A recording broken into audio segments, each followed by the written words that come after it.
Now that we've looked at limits at infinity, we're going to look at limits of sequences.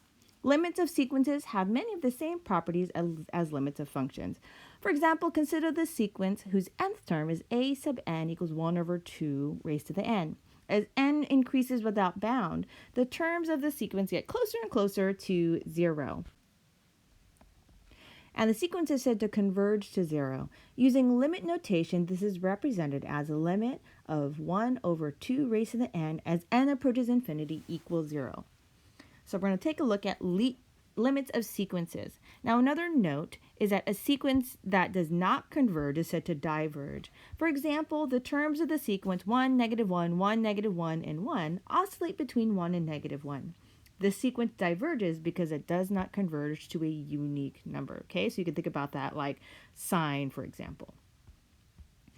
Example 4, finding the limit of a sequence. So first we need to find the first 5 terms of each sequence and then find the limit of the sequence. Assume that n begins with 1. So we're just going to plug in 1 to each of these. So a sub 1 equals 2 times 1 plus 1 over 1 plus 4.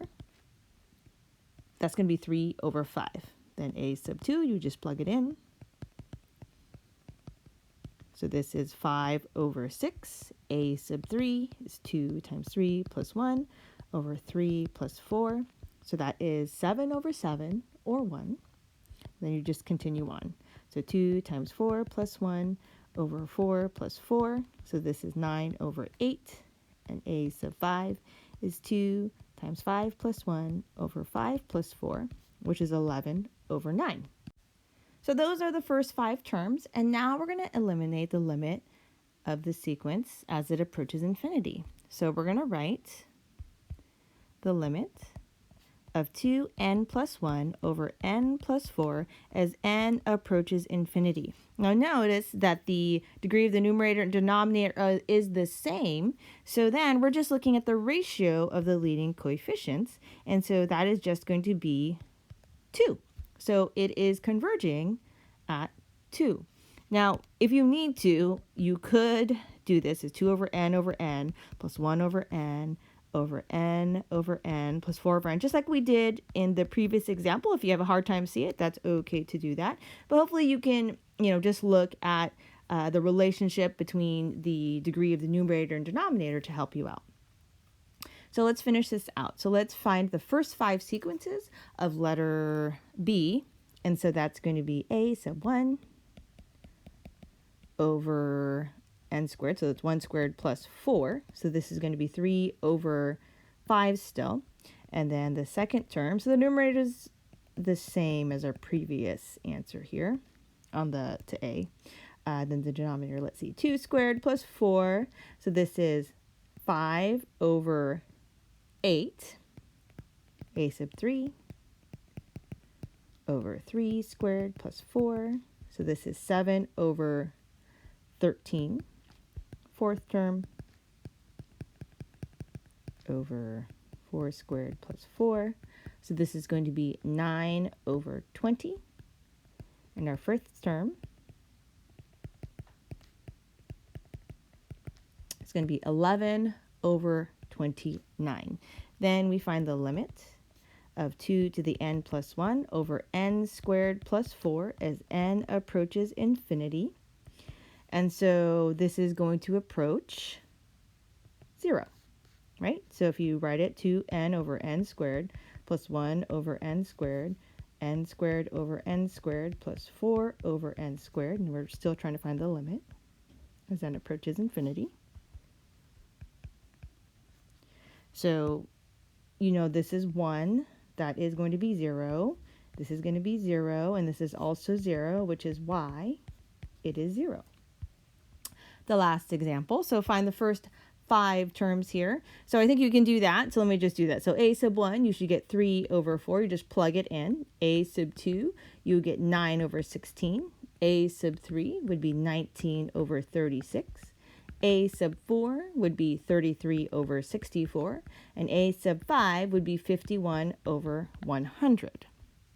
Then if we find the limit of 2n squared plus 1 over 4n squared as n approaches infinity, we notice that it is 2 over 4 or 1/2, since the degree of the numerator and denominator are the same. So try these examples here. You need to find the first 5 terms of each sequence and then find the limit of each sequence.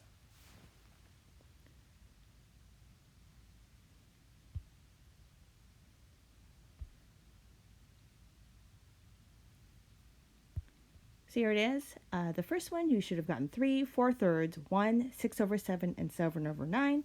You find the limit of n plus 2 over 2n minus 1 as n approaches infinity is 1/2. Then for the second one, you should get 1, 5 over 12, 29 over 81, 11 over 32, and 127 over 375. And the limit is 1/3.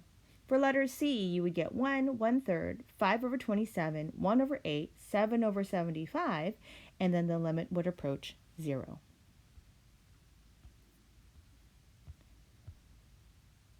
So in this next section, we're going to encounter limits of sequences as that's shown in example 5.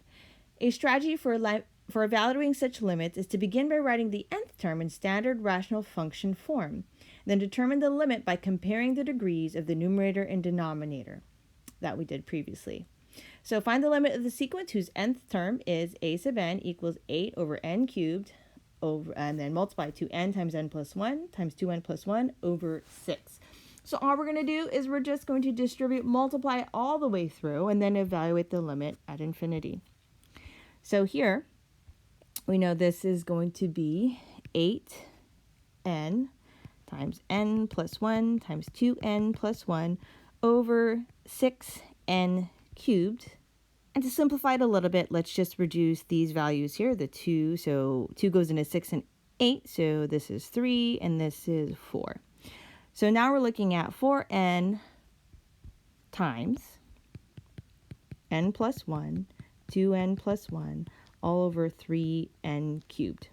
So let's multiply this through. So I'll multiply this first. So we're going to be 4n times 2n squared plus n plus 2n plus 1 all over 3n cubed.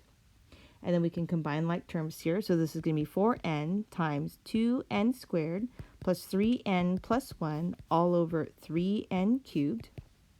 And then now let's distribute. So this is 8n cubed plus 12n squared plus 4n all over 3n cubed. So now let's find the limit at infinity.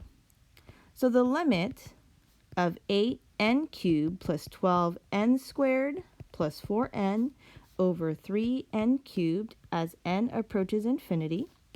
And so again, we're going to divide by that denominator. Now maybe you don't need to and you see it. They are equal. So therefore the limit is just the ratio of the leading coefficient. So therefore the limit of this sequence is 8 over 3.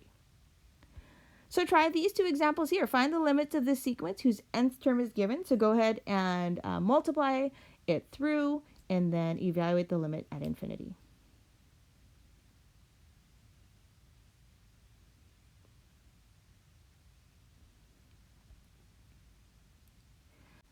So trying this out, letter A, multiply it all the way through, you would find that the limit of 10n cubed minus 10n all over 7n cubed is just 10 over 7.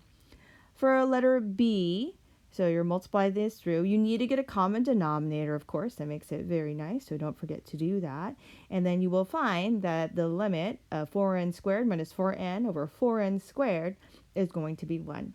So just be careful with that. So that's something that I hope you would try, but make sure you get a common denominator so it's all under the same denominator, so that way you can evaluate it.